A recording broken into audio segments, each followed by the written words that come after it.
Welcome back, best ever listeners, to another episode of Passive Investor Tips. I'm your host, Travis Watts. I've got a really exciting strategy to share with you in today's episode. It's on how to reverse engineer your goals. And I guess before we get started, a couple disclaimers as always. Not financial advice, not telling you or anyone else what to do. Please seek licensed advice. This is for educational purposes only. With that out of the way, so how to reverse engineer your goals. Why is this important? Well, let me tell you something. Most people, when they set a goal, let's just start with if they set a goal, they move toward that goal in just a linear fashion from beginning to end. So what we're going to talk about is how to make the achievableness, that's probably not a word, more achievable. So how to make your goals more attainable, let's put it that way. So the problem with setting a goal in the beginning and moving towards it in a linear fashion is that it's a little bit unclear. It can seem overwhelming or daunting. Let's just use a health example. You want to lose 30 pounds in 12 months. Well, 30 pounds, if that's all you're thinking about day to day, is a daunting goal to have. And so most people, what happens is they lose track, they steer off course, the holidays roll around, and all of a sudden they forget about their goal or they never achieve it. So this is the power of reverse engineering those goals. So let's use that goal as an example, 30 pounds in 12 months. So what I would do is I would start with the end in mind, 30 pounds, that's your goal. Okay, let's divide by 12, and that gives you 2.5 pounds per month. Now it seems a lot more achievable. At least you have a metric to go by that keeps you on track month by month. And then you can see the light at the end of the tunnel. You know clearly at the 6-month mark where you are, how much further you have to go, and what the results have been so far. So let's use a couple financial goals instead. So let's use a business owner goal. And you've got this really ambitious goal. It's make $1 million per year in gross revenue. Well, again, just to think, oh, I need to make $1 million this year. How am I going to do it? That's a little overwhelming. So let's break it down and let's reverse engineer.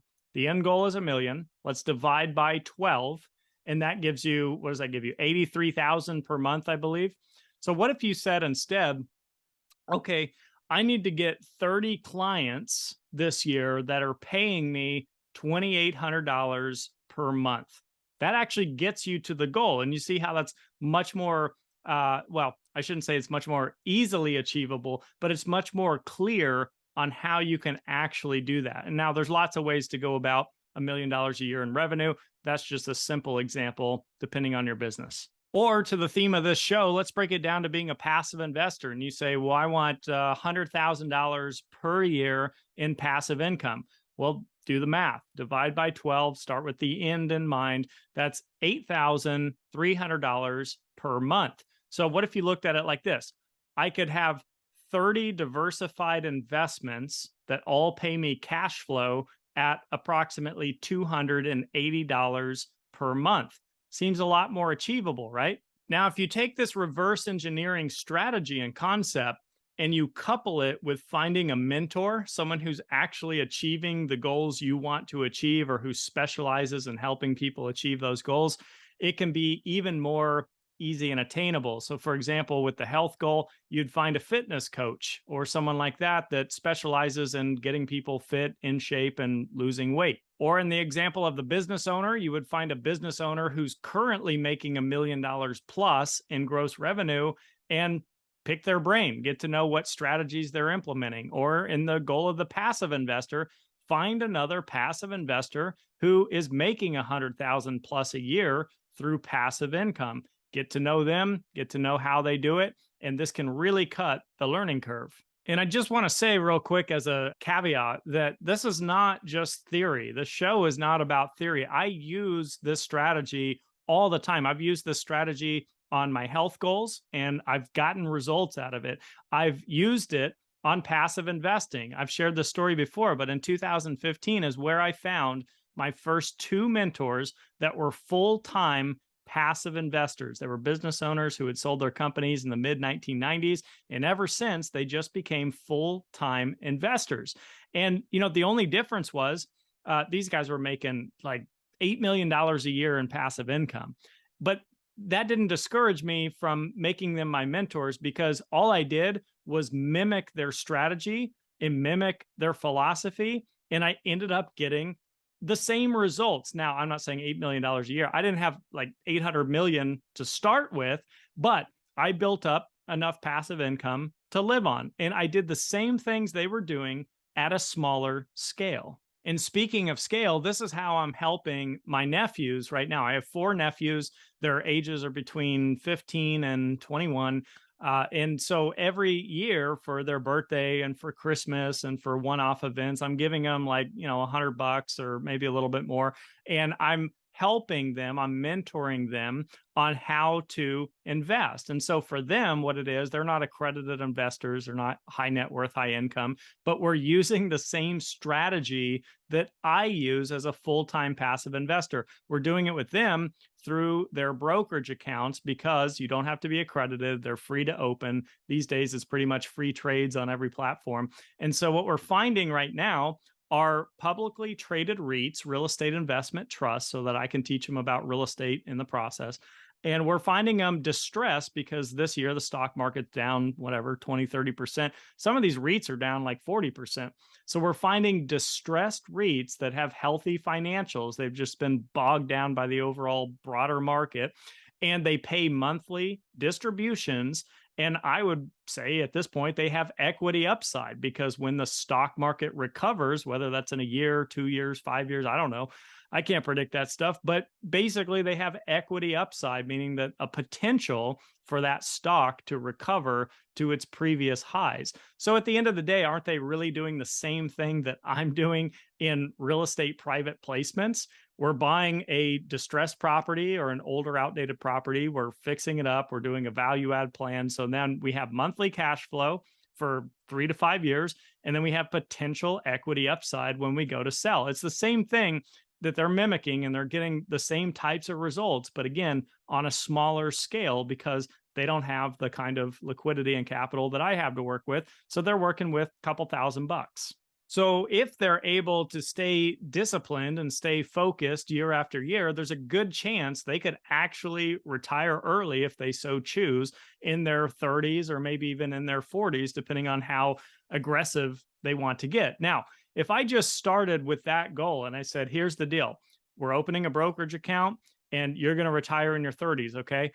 They can't comprehend that kind of goal. And that hence why reverse engineering the goals can really be a big help. And it's helped them too. And I'll explain how we do it. So let's use that example and let's reverse engineer it. So the goal is $100,000 per year by age 35. We'll just assume we'll pick a middle number between their ages. We'll say that they're 18 today. They're starting with 0. How do we do it? So if they're 18 years old today, and the goal is to retire off passive income at age 35, we would start with the end goal being $100,000. Now, the question is, how much capital do you need in order to generate $100,000 per year?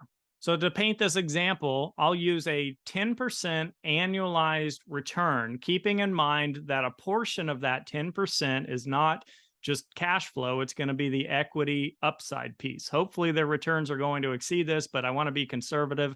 So the math would be $1 million times 10% a year equals $100,000 per year. So the goal really, in this case, is how do I get to $1 million? And I'll show you this example here on the screen if you're tuning in on YouTube in just a minute. But I want to start by saying the cool thing about passive income, one of the primary reasons I invest for passive income, specifically monthly cash flow and passive income, is because each year it gets a little bit easier to contribute to your goals, right? So if in year one, by the end of the year, you're netting $1,000 in cash flow, well, that's $1,000 you don't have to contribute the next year. And then you'll have 2,000, then 3,000, then 5,000. So it gets, in my opinion, it gets easier and easier the longer you stick with it. So let me put the numbers up for you on the screen. If you're tuning in on audio, I will do my best to articulate what's being shown here on the screen. So what I did is I went to investor.gov, and they have a compound interest calculator. And what I said is we're going to start with $0 and we're going to contribute 1880 per month for 17 years. A little bit of a caveat there in a minute. And then a 10% return that's compounded monthly because they're receiving distributions on a monthly basis. So obviously, this is for example purposes only. The caveat is since they're 18 years old, they may not be able to put 1880 a month into their accounts right now or until they get into a career, but perhaps down the road, they're in a working career, maybe they're high income at that point, they might be able to put much more than 1880 and make up for it. But again, this is just for example purposes only. So if we scroll down here to the end of the this calculation, you can see that they would effectively have over $1 million invested at this point over a 17-year time frame. But I want to zoom out a minute. I want to talk about a couple key points of what I'm showing you that are quite profound. The first thing is we're talking about someone being a millionaire by age 35, which is pretty impressive if you look at the stats on where most people are at age 35. Number two is they could live a work optional lifestyle if they chose to do so. They would, after all, have $100,000 a year at their disposal to either live on or keep it compounding. At the very least, what this income could provide is just more options in life, a little bit less stress, a little bit less worry. Maybe they get laid off from their career, they have to pivot careers and they go 6 months without income, or they have an unexpected medical cost come up or whatever. They at least have the $100,000 a year at their disposal.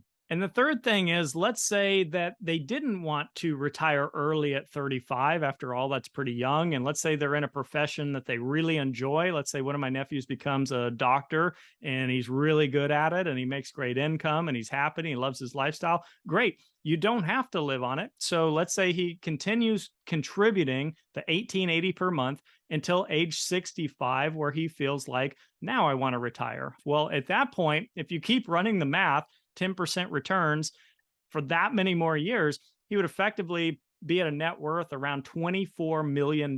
So it's pretty astounding. Again, it gets easier and easier every year. There's, and even if he didn't continue contributing the 1880 and just let it ride, I'm sure it would be over, $10 million or something crazy. So there's a lot of benefit to reverse engineering is the bottom line. As I always like to say, it's simple, but not easy. Statistically speaking, when people hit 3 failures or 3 embarrassing moments, they stop and they give up. It's like 99% of people. So it takes a little self-discipline, a little perseverance, and a little bit of goal setting. But hopefully that's encouraging and inspiring in some form. I hope you found some value in this episode. I truly want to thank you guys for being here. I do a lot of stuff out there for investor education and speaking on stage, and I work with Joe Fairless at Ashcroft Capital, investor relations and webinars, and I do all this stuff. But I got to tell you, this series that I'm doing right now, this Passive Investor Tips, is truly the most beneficial thing that I think I do. And I don't mean that like, I mean, from a personal standpoint, that you guys reaching out on social media, on LinkedIn, on Bigger Pockets, having these conversations, you guys hopping on Zoom calls with me, I absolutely love it. It's the most rewarding thing that I get to do with my time, and it's give my time back. And the reason I can do that is because of passive income. So hopefully that's a bit of an inspiration. So thank you guys so much for tuning in. Have a best ever week, and we will see you next week on another episode of Passive Investor Tips. Take care.